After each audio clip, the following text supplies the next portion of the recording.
In all data processing environments, it is important to keep a record of the activities performed during the work period. A log file is a type of file that records this.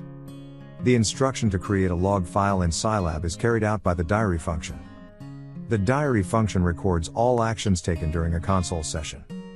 The actions are stored in a file, .text, created when we execute the function passing the name of this file, .text, as an argument. This is extremely easy. Right after starting a section, redirect the environment to the working directory, then just type the following instruction. At the end of the activities, the diary 0 instruction must be executed to end the recording, that is, indicate the end of the log file. Practice logging the session activity on the console.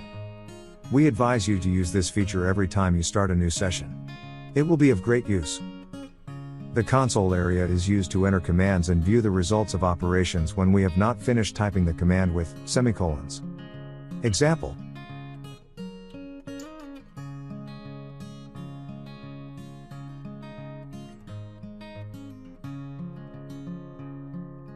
If we end the command with a semicolon, the result is not displayed. This first example illustrates several things. First, typical arithmetic operations such as addition, multiplication, division, and subtraction are available, as well as functions for calculating the square root and sine. The example also illustrated that Scilab contains some special constants such as pi, which is represented by %pi, as well as the imaginary number, square root of -1, which is represented by %i.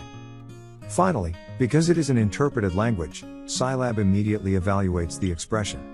And, given that in the example no variable was declared to receive the result of the operation, the value was assigned to the standard output variable ins. Another example.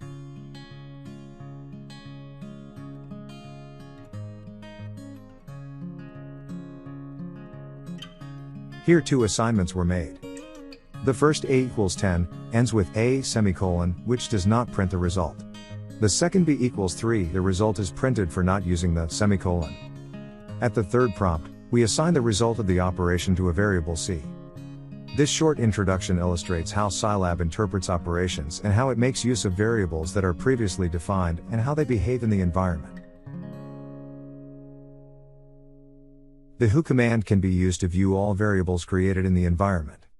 In addition to showing the variables created with a, b, c, it also indicates the predefined or pre-allocated variables and toolbox functions, among other information. The next example illustrates some simple matrix operations.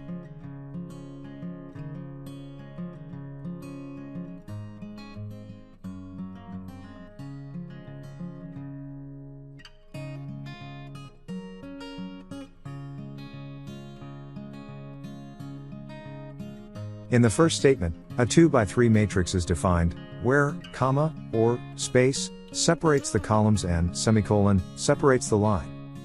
The second instruction illustrates the use of the ranging operator, colon, to create vectors.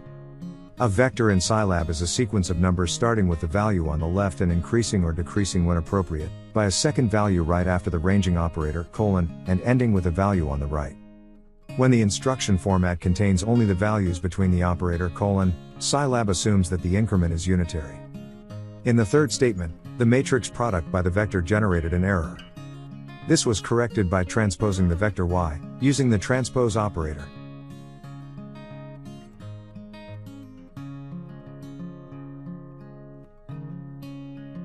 Numerous tools for creating matrices are available on Scilab. Here a 3x3 matrix was generated with random numbers distributed between 0 and 1. The size function checks the size of matrix B, returning two values, the number of rows, and the number of columns. The instruction B returns the product of matrix B by the inverse of matrix B. Some other usual functions for creating arrays, ones and zeros, which create an identity matrix, an array of ones, and a matrix of zeros, respectively. Let's take the example. In this example, a matrix was generated by concatenating four smaller matrices, using the same syntax to create a scalar matrix. Another important feature is the ease of extracting parts of the matrix. In this case, we extract a submatrix from matrix C, selecting the elements of the intersection of the first, third, and fifth rows, and first and fifth columns. The elements were specified using the ranging operator : and the element vector indicated by 1, 5 as the second argument. Scilab can create and manipulate strings. The following example illustrates this. Note that the lower right element of the array is created by concatenating two strings with the plus operator. Another important note, we can use a single or double oppo to delimit a string.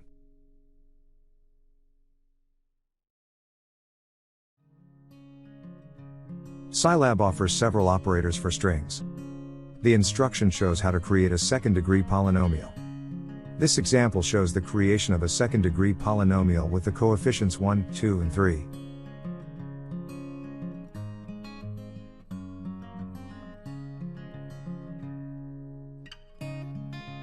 The roots of q can be computed using the primitive function root.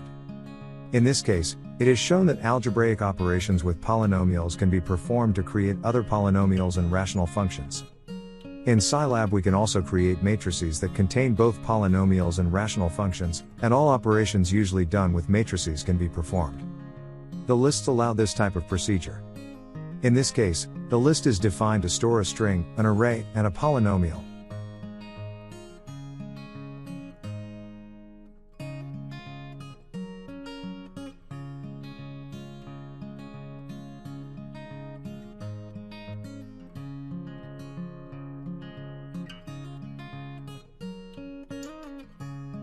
Here we are accessing the second element of the list.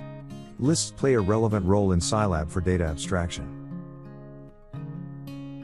The type of rational data previously explained, in reality, illustrates a typified list. We will see it again. The variable r is printed as a rational function. Checking the size of the variable r, we see that it has 4 elements.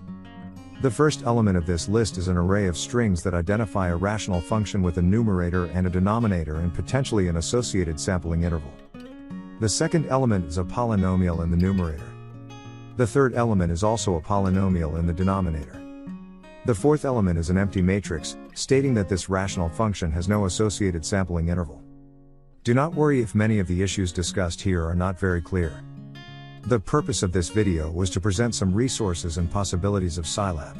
In the following videos, we will discuss in detail much of these points.